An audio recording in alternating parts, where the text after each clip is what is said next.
We seem to be on the same. Yes, indeed.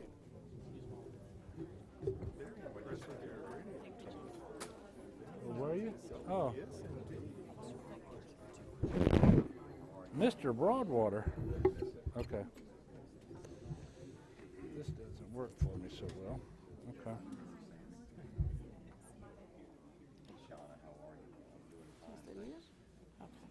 Chris? How are you? I'm wonderful, thank you very Don't be much. offended. I'm a little under the weather. I don't want to get you Oh, sick. that's all right. You got important stuff to do. Are we ready? Jerry, thank you for following me around too. I appreciate that. Good afternoon, everybody, and thanks for coming out today. And I want to thank Ava Dajwar, the Louisiana Workforce Commission, the Department of Children and Family Services, and we are joined today by the Executive Council, Cherry Ricks. We also have the president of the Louisiana Community Technical College System, Dr. Monty Sullivan, with us. And we have a lot of their very capable staff members who are joining us here today as well for what I consider to be an exciting and special announcement. I also want to thank Mr. A.C. Wilkinson, who is the director of this Career Center, for hosting us today in my home of Tangipahoa Parish. And I want to thank Representative Chris Broadwater, who is from right here in Hammond, for joining us. As you may remember, in January, I announced that my administration would work to do our best by the Louisianans who are able-bodied adults participating in SNAP Food Assistance Program, but who are not currently employed. For the past 19 years, Louisiana has qualified and actually received a waiver to the federal work requirement for this particular group because we've had such high unemployment rates compared to the national average.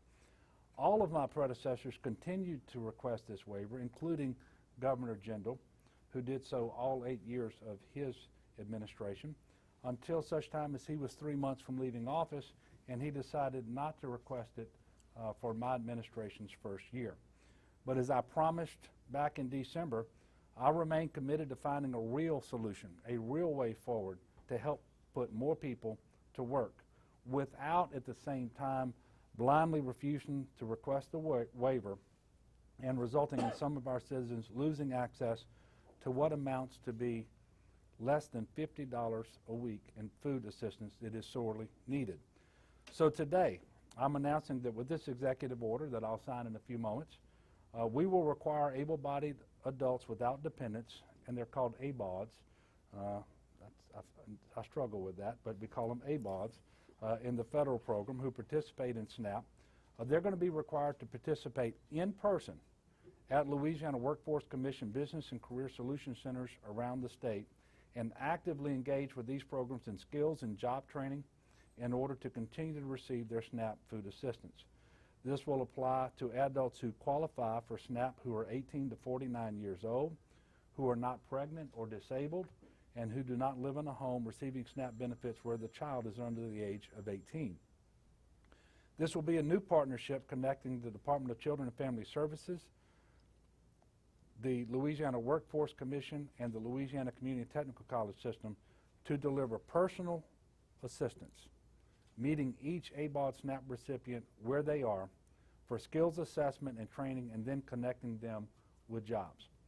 Beginning July 1st, 2016, DCFS will refer each ABOD participant to go in person to participate at one of the 59 Business and Career Solution Centers, such as the one we're at right now in Hammond, where the Louisiana Community Technical College System is already partnering with its Work Ready U skills assessment and job training programs.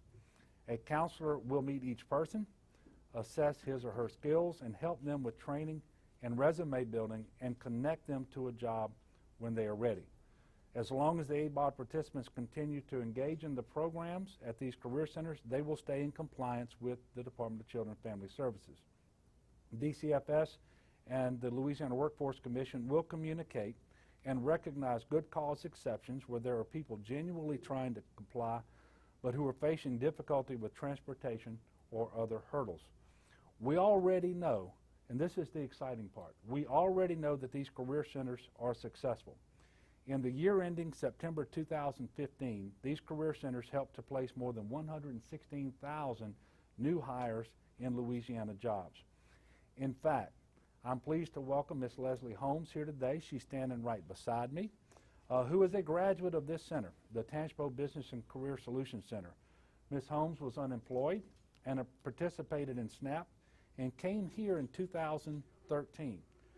And today, she works as an administrative assistant at the Louisiana Community Technical College System at their North Shore Technical and Community College campus in Hammond. So, Ms. Holmes, thank you very much for being here, and we appreciate what you've done to improve your life, but also the state of Louisiana, and we want to make that opportunity available to thousands more across our state. The Louisiana Community Technical College System helps to run the Work Ready U program that already partners with these centers by co-enrolling people here and around the state. In fact, Work Ready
Okay, so the executive order has been signed. Ms.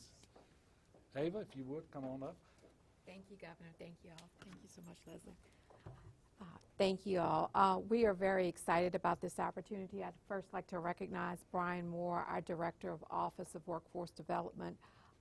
There are 59 Business and Career Solution Centers around the state, as the governor said, and we connect people to prosperity at these centers. Today is just another example of that, and we look forward to working with this group of individuals, making sure that they receive all the services they need to help them to their road to prosperity. So we look forward to this initiative, and it's time for Louisiana to create its own initiative so that we can serve our citizens and open the doors of opportunity to everyone. Thank you. Thank you. Monty? Good afternoon. Governor Edwards, thank you. On behalf of the 13 community and technical colleges across Louisiana, the more than 160,000 students that we serve, on behalf of our members of the Board of Supervisors who join us today, Ms. Helen Carter, Mr. Mickey Murphy, thank you for being with us. Louisiana's community and technical colleges, the Louisiana Workforce Commission, Department of Children and Family Services are excited to continue our relationship on behalf of the people of Louisiana. What I like most about this effort is that it builds upon the relationships that already exist and takes a Louisiana approach, one that is uniquely Louisiana, to go to our people, to ensure that the people of Louisiana have the access to the opportunities that we've built right here at home. Could not be more excited. The example that Leslie Holmes has set for so many others around her, so excited to have her here today. You know what, this young lady will leave here today and will go represent North Shore Technical Community College at Skills USA in Shreveport, and again continue to be an example to students all over, not just Louisiana, but all over the country. She may hold an associate degree, but let me tell you, it's a PhD in personality. She has a PhD in personality, never forget it. Governor, thank you for your leadership on this initiative. I want to also thank Representative Broadwater. I know he was sharing with me earlier that this is a discussion that the two of you have been at for a long time, and very much appreciate you continuing to provide that leadership. Thank you. Thank you. Governor Edwards, we do want to thank you too on behalf of the Department of Children and Family Services. This is what we do. We want to bring all of Louisiana citizens a Louisiana plan to self-sufficiency. We want to continue to provide that structured support for all the citizens to get where they want to be, and that is self-sufficiency. Your leadership will lead us there. We thank you for this initiative, and we will continue to work with our great partners and look forward to seeing great outcomes for the citizens in Louisiana. Thank you, Governor. Thank you, Terry. Before we take questions, and this is always a dangerous thing to do, but we have some folks here that I want to recognize. We have Will Rainwright, who is the Chancellor. Did I get that right? Of the North Shore Community Technical College. We also have Parish President Robbie Miller. You were just told about Ms. Helen Carter and Mr. Mickey Murphy, who are on the Board of Supervisors for the Community Technical College system. But Mrs. Carter is escorted by Judge Burl Carter, who's here today, and I want to thank him for being here.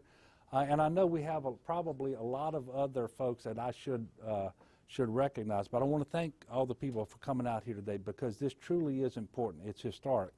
We are striking the right balance as we move Louisiana forward, put people back to work, do it in a compassionate way, and take advantage of the assistance that we've been offered from the federal government, but doing it our way with maximum flexibility to interact with these people and actually assess their abilities, their needs, and then match them up with the services that are going to best prepare them for success with a career in employment. So with that, I am happy to take some questions if you all have them.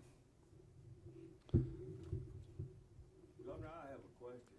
It is certainly an exciting day for us here in Louisiana, and I'm just thinking out loud. I wonder what the potential is for this to become a model for our cousins in other parts of the country. Well, I think if we can, first of all, we hope that that this program won't be in use here for terribly long, because to have it, you've got to have unemployment rates that are 10% more than the national average. But we know that there are always going to be some places in this country where that's going to be the case. And so if we can be successful with this model, make it work and demonstrate that it works, and that it's a cost-effective way to successfully engage these people, get them employment opportunities, I have no doubt but that we're going to be able to do that and then export this model to other states who will be, I think, happy to follow what we're doing here. Governor, will these benefits impact the flood victims, of which there are at least 5,000 families here in Yeah. Tangipahoa affected last month by the flooding? Well, no, the SNAP benefits that we have here are not designed for that. Now, I have no doubt there is a population of about 47,000 people that will qualify for these benefits, and there may be some crossover. But with respect to the disaster, the emergency from the flooding, we had our own disaster SNAP benefit program, so that anybody who was already on SNAP, who lost power for 24 hours or more, I think it is that right? Then they got a reload of their benefits early.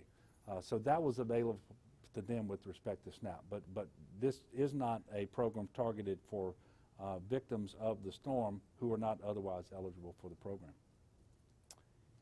Any other questions?